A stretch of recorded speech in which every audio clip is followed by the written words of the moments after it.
Praise the Lord everyone, this is worshipper Nazish Parvez Wasim.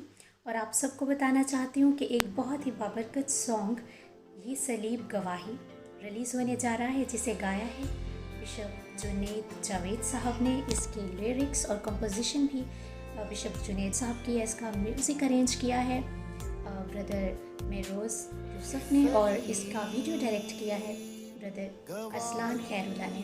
इस गीत को अपनी दुआओं में ज़रूर याद रखिएगा, ख़ुद भी सुनिएगा, दूसरों तक भी शेयर कीजिएगा और बरकत का वसीला बनिए।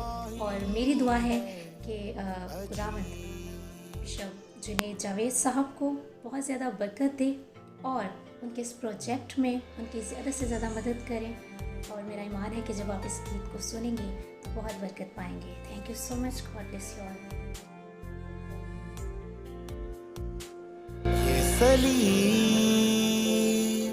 गवाही है अजीब,